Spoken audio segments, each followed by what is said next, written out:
Hello students, welcome to मिसाल classes. और मैं आज आपके सामने लेकर आया इकोनॉमिक्स का क्वेश्चन। आप लोगों ने बहुत सारे स्टूडेंट ने कमेंट किए कि सर सारा सब्जेक्ट का लगभग हम लोग कंप्लीट हो चुके हैं, पर अभी तक हम लोग इकोनॉमिक्स का बेस समझ में नहीं आया है कि किस पैटर्न पे हम लोग एग्जाम लिए जाएंगे। फाइनली मैं बता दूं, अगर आप 5 सब्जेक्ट लेकर रखे होंगे जिसमें से आप 4 सब्जेक्ट पे जितना समय दे रहे हैं उससे थोड़ा सा ज्यादा समय आपको इकोनॉमिक्स पे देना है, क्योंकि इस बार का इकोनॉमिक्स जो है ना जैक बोर्ड का इकोनॉमिक्स नहीं है। इस बार का इकोनॉमिक्स जो है वो आप लोगों का फुल एंड फाइनल याद रखिएगा सीबीएसई पैटर्न का है। तो आप लोगों को सीबीएसई पैटर्न के अनुसार आपको बेहतरीन तरीके से तैयारी करना होगा। तो आप ये जो क्लास है, ये क्लास के बाद आज से पूरा कंटिन्यू क्लास चलेगी, ऑब्जेक्टिव का भी और सब्जेक्टिव का भी, पर डिपेंड करता है इस बात की कि आप लोग कितना शेयर करते होंगे। मुझे आशा है कि अगर आप लोग शेयर करेंगे, मुझे उम्मीद है इस बात की कि आप लोग अगर शेयर करेंगे तो बेहतरीन तरीके से मैं आप लोगों को इकोनॉमिक्स का प्रतिदिन बेहतर से बेहतर क्वेश्चन करवाने की कोशिश करूंगा। अगर आप लोग चाहते होंगे सर हम लोग इकोनॉमिक्स का इंपॉर्टेंट क्वेश्चन करवाइए, ऑब्जेक्टिव क्वेश्चन, सब्जेक्टिव क्वेश्चन या प्रीवियस से रिलेटेड या मॉडल पेपर से रिलेटेड क्वेश्चन करवाइए, तो बस आप लोगों को कुछ नहीं करना है, याद रखना है, कुछ नहीं करना है। बस आप लोग एक बार अपने प्यारे प्यारे दोस्तों को जरूर शेयर कीजिएगा ताकि उनको पता चले कि इकोनॉमिक्स का पेपर किस प्रकार से हमारे एग्जाम में छपने वाले हैं। ठीक है, आज की क्लास को स्टार्ट किया जाए। और आज जो क्लास है ये आर्ट्स, कॉमर्स, साइंस तीनों ही स्ट्रीम के वैलिड है और इससे जरूर देख लेना, पेपर में बिल्कुल छपेगा आपको फाइनल एग्जाम के रिगार्डिंग, और मैं बेहतरीन तरीके से एक्सप्लेन करने की कोशिश करूंगा। अगर आप लोगों का रिस्पांस अच्छा रहा, मैं चैलेंज करता हूं कि आज के बाद आप लोग इकोनॉमिक्स का क्लास रुकेगा नहीं, लेकिन हाँ आप लोगों को शेयर करना होगा, ज्यादा से ज्यादा अपने फ्रेंड को शेयर करना है। चलिए आज की क्लास को आगाज करते हैं। और इकोनॉमिक्स के साथ साथ अगर आप में से कोई ऐसे स्टूडेंट है जिन्होंने इंग्लिश इलेक्टिव लिए हैं, याद रखिएगा 2 सब्जेक्ट पे आपको ज्यादा ध्यान देना है, एक इकोनॉमिक्स में और इंग्लिश इलेक्टिव जो भी बंदा लिए होंगे। ठीक है, समष्टि अर्थशास्त्र से आप क्या समझते हैं? समष्टि अर्थशास्त्र, व्यष्टि अर्थशास्त्र, माइक्रो मिक्रो, जो मैंने ऑलरेडी आप लोगों को क्लास में करवा चुका हूं, जो पेड कोर्स वाले थे। समष्टि अर्थशास्त्र अर्थशास्त्र की वह शाखा है, आपको दोनों समष्टि हो या व्यष्टि हो, दोनों का डेफिनेशन आपको पता होना चाहिए, परिभाषा आपको पता होना बहुत जरूरी है, जरूरी नहीं बल्कि बहुत ही जरूरी है। समष्टि अर्थशास्त्र अर्थशास्त्र की वह शाखा है, शाखा का मतलब होता है ब्रांच, याद रखिए क्या होता है, ब्रांच, जिसमें अर्थव्यवस्था की किसी विशिष्ट इकाई का नहीं वरना सभी इकाइयों का समग्रता के रूप में अध्ययन किया जाता है। देखिए व्यष्टि अर्थशास्त्र में जो है एक का अध्ययन किया जाता है, एक फॉर्म, एक परिवार, लेकिन समष्टि अर्थशास्त्र में क्या होती है कि किसी विशिष्ट इकाई का नहीं, किसी एक का नहीं, पूरे होल वर्ल्ड, पूरे संसार का, पूरे देश का, समझ में आ रहा है ना।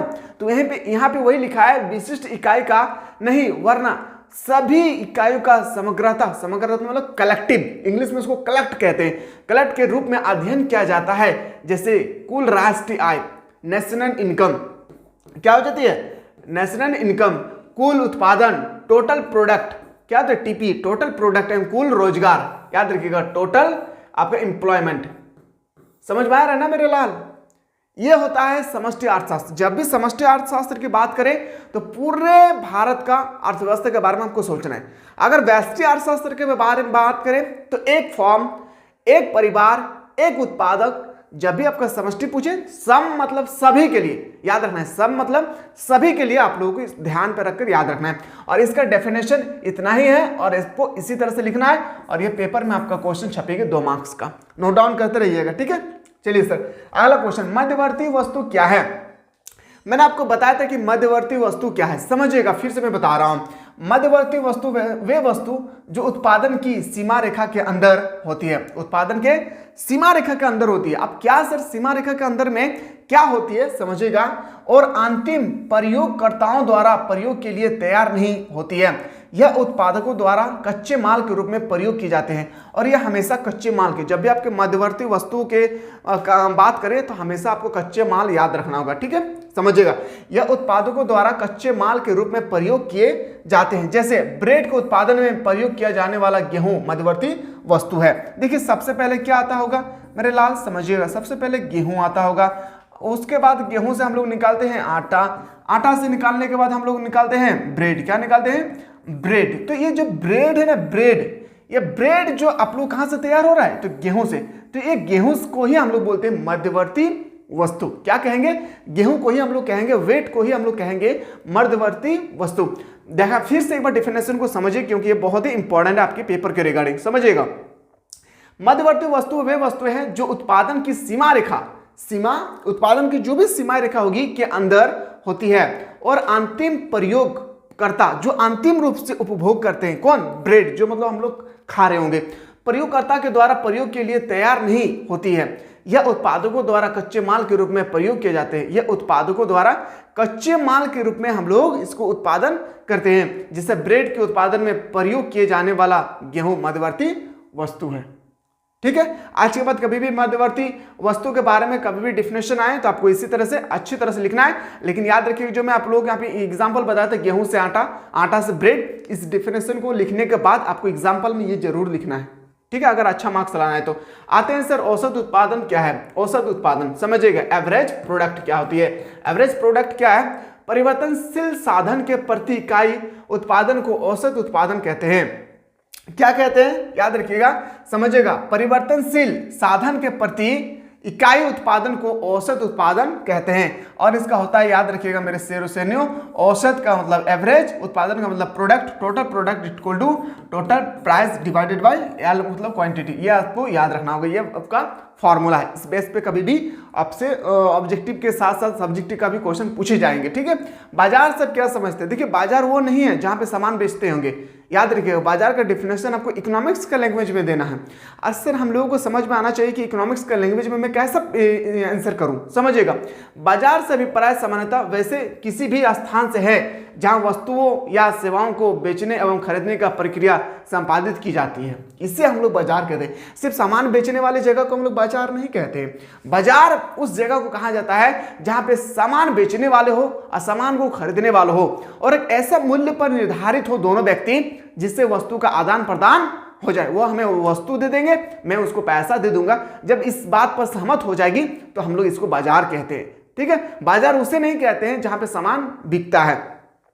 बाजार से अभिप्राय सामान्यतः वैसे किसी भी स्थान से है, वैसे किसी भी स्थान से है जहां वस्तुओं या सेवाओं को बेचने एवं खरीदने के प्रक्रिया संपादित हो। याद रखिएगा, जहां पे क्रय विक्रय करने की संपादित हो, इसी को हम लोग कहते हैं बाजार। ये सब लिखिएगा, ठीक है, मेरा चेहरा देखने से कुछ नहीं होगा, ये सब लिखते रहिएगा। बहुत इंपॉर्टेंट क्वेश्चन में लेकर आया, एक क्वेश्चन को ध्यानपूर्वक आप लोगों को पढ़ना है। समझिए सर, अगला क्वेश्चन, मुद्रा की परिभाषा दे। मुद्रा देखते ही हमें मन में खटखट याद होता है कि मुद्रा का मतलब पैसा।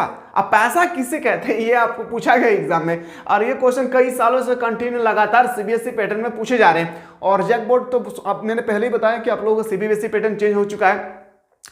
एक वस्तु जो विनिमय के माध्यम के रूप में सामान्य रूप से स्वीकार की जाती है उसे मुद्रा कहते हैं। सर विनिमय का मतलब क्या होता है, यही तो हमें समझ में नहीं आया सर। इतना दिन से हम लोग पढ़ रहे हैं पर विनिमय का मतलब हम लोग को समझ में नहीं आया। विनिमय का मतलब होता है कि याद रखिएगा, लेन देन, जब हम लोग शादी में बोलते हैं ना लेन देन, वो लेन देन नहीं। इस लेन देन का मतलब होता है कि आपको मैं पैसा दे रहा हूं, आप हमें सामान दे दीजिए। आपको मैं पैसा दे रहा हूं, मैं मुद्रा दे रहा हूं, आप हमें सामान दे दीजिए। इसी को देने वाले और लेने वाले के इस जो बीच में जो बात चल रही है ना, इसको हम लोग शॉर्टकट में इकोनॉमिक्स के लैंग्वेज में विनिमय कहते हैं। क्या कहते हैं? विनिमय कहते हैं। एक वस्तु जो विनिमय के माध्यम के रूप में सामान्य रूप से स्वीकार की जाती है उसे हम लोग मुद्रा कहते हैं। ये तो डिफिनेशन लिख लेना, मुद्रा का गौण क्या है, सारा चीज में बताऊंगा, बस आप लोग शेयर करना ना भूलिएगा। राजस्व प्राप्ति से आप क्या समझते हैं? जितना भी क्वेश्चन मैं करवा रहा हूं ना, ये 2-2 मार्क्स का है। जितना क्वेश्चन करवा रहा हूं सारा क्वेश्चन 2-2 मार्क्स का है। याद रखिए अच्छी तरह से, एक बार खोपड़ी को यहाँ पे रखिए और सारा क्वेश्चन को याद रखिएगा, ठीक है। बहुत मेहनत के बाद ये सब क्लास लेकर आए। आप लोग जितना आसान समझते हैं ना कि सर हम लोग जल्दी जल्दी प्रोवाइड करें, इतना आसान अगर होता ना तो एक ही दिन में सारा क्वेश्चन को मैं आप लोगों को प्रोवाइड कर देता, आप लोग रट्टा लगा लेते, एग्जाम में जाकर आप लोग बैठ जाते। इतना आसान नहीं है पढ़ाना, ठीक है। सबसे पहले हम लोगों को प्रीवियस देखना पड़ता है, उसके बाद हम लोगों को क्वेश्चन को कलेक्ट करना पड़ता है, फिर जाकर टाइपर जो बैठा हुआ है वो टाइप करते हैं, फिर से उसको अरेंज करना पड़ता है कि कहीं गलती तो ना है, तब जाकर आप लोगों के सामने मैं लेकर आता हूं। इतना आसान होता तो मैंने पहले ही बताऊं कि एक ही दिन में सारा सब्जेक्ट में बता देता हूं, ठीक है। टेंशन नहीं लेना है, मैं बताऊंगा, टेंशन नहीं लेना है। राजस्व प्राप्ति से आप क्या समझते हैं? आपसे पूछे गए हैं कि राजस्व प्राप्ति से आपको क्या समझ में आता है? राजस्व प्राप्ति वह प्राप्तियां हैं जिनसे ना तो कोई देयता उत्पन्न होती है और ना ही परिसंपत्ति में कमी आती है, जैसे कर, शुल्क आदि। कर का मतलब टैक्स, याद रहे, कर और शुल्क। आपको डिफिनेशन में जिस तरह से लिख के लाया हूं आपको अपने कॉपी पे इसी तरह से नोट डाउन कर लेना है, और पहले से पता होगा तो बहुत अच्छी बात है। राजस्व प्राप्ति वह प्राप्ति है जिनसे ना तो कोई देयता उत्पन्न होती है और ना ही परिसंपत्ति की कमी आती है। और एग्जाम्पल में ये टैक्स जरूर लिखिएगा, एक टैक्स और शुल्क। ठीक है, चलिए अगला क्वेश्चन पे आते हैं सर। अगला क्वेश्चन है हम लोग का आयात प्रतिस्थापन से आप क्या समझते हैं। आयात प्रतिस्थापन वह नीति है जिसमें किसी वस्तु के आयात करने के बाद घरेलू उत्पादन द्वारा ही उसकी पूर्ति की जाए, जिससे उद्योग का प्रोत्साहन मिल सके। समझिएगा, आयात का मतलब होता है, एक होता है आयात, एक होता है निर्यात, होता है ना। तो देखिए आयात और निर्यात में आपसे डिफरेंस नहीं पूछी जाएगी, लेकिन कम से कम आपको यह तो पता होना चाहिए कि आयात प्रतिस्थापन से आप क्या समझते हैं। तो आयात प्रतिस्थापन वह नीति है, आयात प्रतिस्थापन वह नीति है जिसमें किसी वस्तु के आयात, किसी भी वस्तु का आयात करने के बदले घरेलू उत्पादन द्वारा ही उसकी पूर्ति की जाए, घरेलू उत्पादन द्वारा ही उसकी पूर्ति की जाए, जिसे उद्योग को प्रोत्साहन मिल सके। यह है हमारा आयात प्रतिस्थापन। समझ में आ गया होगा, ये सब नोट डाउन कर लीजिएगा। ठीक है, बहुत इंपॉर्टेंट क्वेश्चन है। अब मैं लेकर आप लोगों का 4 मार्क्स का क्वेश्चन, समझिएगा। अब एक एक क्वेश्चन के यहां से आपको बेहतरीन तरीके से मेरे शेरों शेरनियों समझना है, जो मैं बहुत इंपॉर्टेंट के साथ आप लोगों के सामने लेकर आया हूं। मांग के नियम से आप क्या समझते हैं, थोड़ा सा मैं बता दूं मांग किसे कहते हैं। समझिएगा, मांग के नियम किसे कहते हैं। देखिए किसी भी वस्तु, higher the price lower the demand और lower the price higher the demand. जब किसी वस्तु की मूल्य बढ़ जाती है तो उसकी पूर्ति कम हो जाती है, जब किसी वस्तु की मूल्य घट जाती है तो उसकी सप्लाई ज्यादा करती है। छोटा सा एग्जांपल मैं दे रहा हूं, मान लेते हैं कि आलू अभी मेरे घर पे रोज आलू की खपत कितनी होती है, 5 kg। और मैं बात करूं अगर 1 kg आलू का दाम, तो 1 kg आलू का दाम मान लेते हैं 20 रुपया किलो, तो मुझे इस तरह से 100 रुपया प्रतिदिन हमारे घर पे खपत होती है। लेकिन कुछ दिन के बाद ना अब क्या हो गई है, आलू की कीमत 20 रुपया नहीं बल्कि 50 रुपया किलो हो गया है। कितना, 50 रुपया किलो हो गया है। और मैंने घर वाला को कहा, मेरे जो घर वाली है उनसे कहा मैंने कि देखिए आलू का दाम 20 से 50 हो गया है, लेकिन मेरा इनकम में कोई चेंजिंग नहीं हुआ है। मेरा इनकम अभी जितना उतना ही है, जितना पहले खर्चा करते थे आलू उतना ही रुपया का आलू लाना है, इससे एक्स्ट्रा पैसा आलू लाने के पैसा कभी सोचना भी नहीं। उन्होंने कहा ठीक है भाई कोई बात नहीं है। देखिए अब हम खाते थे 5 किलो आलू, अब हम 5 किलो नहीं खाएंगे, अब हम आलू खाएंगे 2 किलो। जहां पे आलू सबको पूरा ज्यादा मिलता था अब थोड़ा थोड़ा आलू मिलेगी। तो इस तरह से हमें देखने को मिलेगा कि जब किसी वस्तु की कीमत कम थी तो उसका उपभोग हम लोग ज्यादा करते थे। जब किसी वस्तु की प्राइस ज्यादा हो गई तो उसका क्वांटिटी हम लोग क्या किए, घटा दिए। तो इसी को हम लोग मांग का नियम कहते हैं। आप लोग को यहाँ पे एक छोटा सा लैंग्वेज में बताऊंगा, आप लोगों को समझ में आ गया होगा। अब मैं आप लोगों को इकोनॉमिक्स का लैंग्वेज में लेके चलता हूं, समझिएगा। अन्य बातें के समान रहने पर एकदम टू द पॉइंट ऐसा लिखना है। अन्य बातें समान रहने पर यदि किसी वस्तु की कीमत में कमी होती है, किसी भी वस्तु की कीमत में कमी होती है तो उसकी मांग में वृद्धि होती है, और उसकी मांग में, याद रखिएगा क्या होती है, इसके मांग में क्या होती है मेरे प्यारे, मांग में होती है वृद्धि। क्या होती है, मांग में होती है वृद्धि, जो मैंने बताया। एवं कीमत में वृद्धि होने पर मांग में कमी आती है, और कीमत में वृद्धि होने पर मांग में कमी आती है। अर्थात कीमत तथा मांग में विपरीत संबंध होता है, और अर्थात कीमत तथा मांग में विपरीत संबंध होता है। Higher the price lower the demand, higher the demand lower the price. बस आपको डिफिनेशन याद रखना होगा, और ये डिफिनेशन 100% आएगा आपके पेपर में। एकदम लिख लेना है, समझ लेना है। जब किसी वस्तु की कीमत बढ़ जाती है तो उसकी उत्पादन कम कर देते हैं। जब किसी वस्तु की उत्पादन अधिक होती है तो वस्तु की कीमत कम होती है। बस आपको सीधा सीधा याद रखना होगा, ठीक है। ये समझ में आ गया होगा। और इसका एक फॉर्मूला भी होता है, ठीक है, D = demand = frequency into price, याद रखें, ठीक है। इसको भी आप लोग थोड़ा सा याद कर लीजिए। अब आते हैं सर सबसे इंपॉर्टेंट, कि यहाँ पे जो मैंने आप लोगों को बताया है कि सर D का मतलब वस्तु की मांग होती है, F का मतलब फलन तथा P का मतलब वस्तु की कीमत। अब आते हैं सर पॉइंट नंबर 1 जो सबसे इंपॉर्टेंट है, समझिएगा। मांग के नियम की मान्यता क्या है। पहला पॉइंट नंबर 1, उपभोक्ता की आय में कोई परिवर्तन ना हो। मैंने अभी जस्ट बताया कि मेरा घर में पहले मेरा 100 रुपया का आलू का खपत होती थी, और अभी भी मुझे आलू का खपत 100 ही रुपया का करना है, तो आपको कोई भी परिवर्तन हुआ। मेरे उपभोक्ता के आय में कोई भी परिवर्तन हुआ, मेरा जो इनकम था, आलू का कीमत 20 रुपया था, तभी मेरा सैलरी 50,000 था, और जब आलू की कीमत 50 रुपया किलो हो गया फिर भी मेरा सैलरी कितना था, 50,000 ही था। तो उपभोक्ता की आय में कोई भी परिवर्तन नहीं हुआ। पहला पॉइंट। पॉइंट 2 सर, संबंधित वस्तुओं की कीमतों में कोई परिवर्तन ना हो। संबंधित वस्तुओं की कीमतों में कोई भी परिवर्तन ना हो। पहले मेरा 100 रुपया का आलू खपत करते थे, अभी भी हमको भी 100 ही रुपया का आलू का खपत करना है। पॉइंट नंबर 3, अच्छा समझ में आ रहा है ना? समझ में आ रहा है तो एक बार शेयर कीजिएगा, लाइक करना ना भूलिएगा। बहुत अगर दिल पे दया है ना मेरे मेहनत के बारे में, मेरा मेहनत को अगर आप लोग लग रहा है कि सर आप बहुत मेहनत करने के बाद ये क्लास लेकर आए हैं, तो लाइक करना ना भूलिएगा, ठीक है। उपभोक्ता की जो रुचि स्थिर होती है, और उपभोक्ता की जो भी रुचि होती है वो स्थिर होती है। क्यों? क्योंकि देखिए जब मांग बढ़ेगी, जब मांग, मेरा बात को समझ, जब कीमत बढ़ेगी तो मांग घटेगी, और जब कीमत घटेगी तो मांग बढ़ेगी। इस तरह से उपभोक्ता की रुचि में, और रुचि में तो समझ में आ रहा है ना, देहाती भाषा में रुचि भी बोलते हैं, तो रुचि में स्थिरता होती है। सरकार की नीति में कोई परिवर्तन नहीं होती है, सरकार की नीति में कोई भी परिवर्तन नहीं होता है। यह है आप लोगों का मांग का नियम, जो बेहतरीन तरीके से, जहां तक हमें लगता है कि आप लोगों को समझ में आ गया होगा। आज के बाद कोई भी व्यक्ति पूछे तो आप लोगों को इसी तरह से बताना है कि अन्य बातें समान रहने पर जब किसी वस्तु की कीमत में कमी होती है तो उसकी मांग में वृद्धि होती है, कीमत में वृद्धि होती है तो मांग में कमी आती है। बस ऑपोजिट याद रखना है। और मांग के नियम का जो मान्यता है, 4 मान्यता मैंने बताया था, पॉइंट टू पॉइंट, आपको एग्जाम में पॉइंट टू पॉइंट ही लिखना है। आते हैं सर अगला क्वेश्चन है जो सबसे इंपॉर्टेंट है। अब ये लॉन्ग क्वेश्चन के अंतर्गत आपके पेपर में आएगी। लॉन्ग प्रश्न है ये, जो है आप लोगों का लॉन्ग क्वेश्चन है। आप समझिएगा सर लॉन्ग क्वेश्चन कैसे हैंडलिंग करें एग्जाम में। अल्पकालीन उत्पादन फलन और दीर्घकालीन उत्पादन फलन में अंतर स्पष्ट करें। क्या?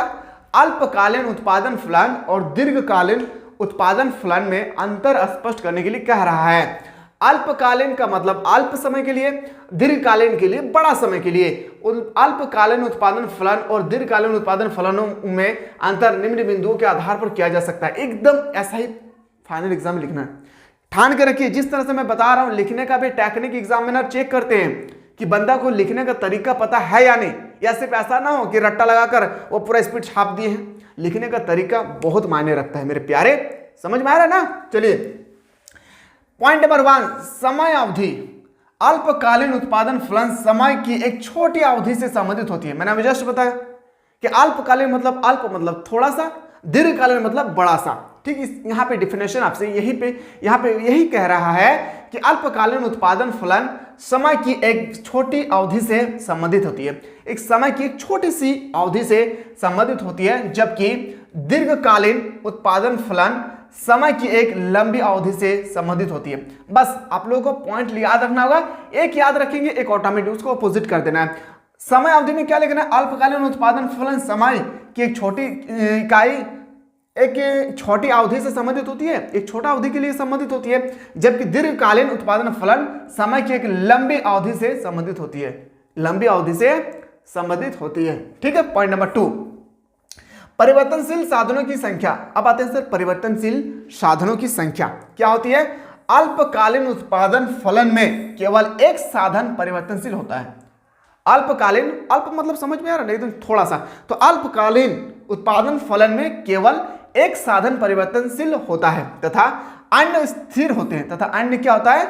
सब स्थिर होता है। जबकि दीर्घकालीन उत्पादन फलन में उत्पादन के सभी साधन परिवर्तनशील होता है। क्या कह रहा है मेरे प्यारे? समझिएगा। जबकि दीर्घकालीन उत्पादन फलन में उत्पादन के सभी साधन परिवर्तनशील होते हैं। यह है पॉइंट नंबर 2। ठीक है, आप ना इस तरह से भी लिख सकते हैं, इधर लिखेंगे अल्पकालीन, देखिए इस तरह से लिखेंगे ना और बेनिफिट होगा आपका। इधर अल्पकालीन लिखना है, इधर दीर्घकालीन लिखना है, और आप लोगों को पूरा डिफिनेशन एकदम पॉइंट टू पॉइंट लिख लेना है। ठीक है, अगर इस तरह से लिखिएगा ना तो आपके लिए ना बेस्ट होगा। एग्जामिनर जब चेक करेंगे कॉपी तो उनको भी लगेगा बंदा कितना बेहतरीन तरीके से लिखे। अगर आप लोग लिख रहे होंगे अपने कॉपी पे छाप रहे होंगे अभी, तो आपको इस तरह से डिफिनेशन लिखना है। ठीक है, समझिएगा। पॉइंट 3, उत्पादन फलन का पैमाना। अल्पकालीन उत्पादन फलन में उत्पादन के पैमाने में कोई परिवर्तन नहीं होता है। अल्पकालीन का उत्पादन फलन में उत्पादन के पैमाने में कोई भी चेंजिंग नहीं होता है, कोई भी परिवर्तन नहीं होता है। लेकिन मैं बात करूं दीर्घकालीन, जबकि दीर्घकालीन उत्पादन फलन में उत्पादन के पैमाने में परिवर्तन होता है, जबकि दीर्घकालीन उत्पादन फलन में उत्पादन के पैमाने में क्या होती है, परिवर्तन होता है। यह है आप लोगों का 3 मार्क्स का क्वेश्चन। कितना मार्क्स का मेरे शेर शेरनियों?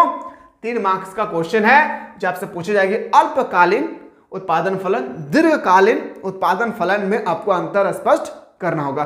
और अंतर जब भी कोई भी सब्जेक्ट का अंतर आपका बिटवीन पूछा जाए, बिटवीन मतलब अंतर पूछा जाए, तो लिखने की चेष्टा कीजिएगा, कोशिश कीजिएगा, इस तरह से लिखिएगा, बेहतर होगा आपके एग्जामिनर के लिए।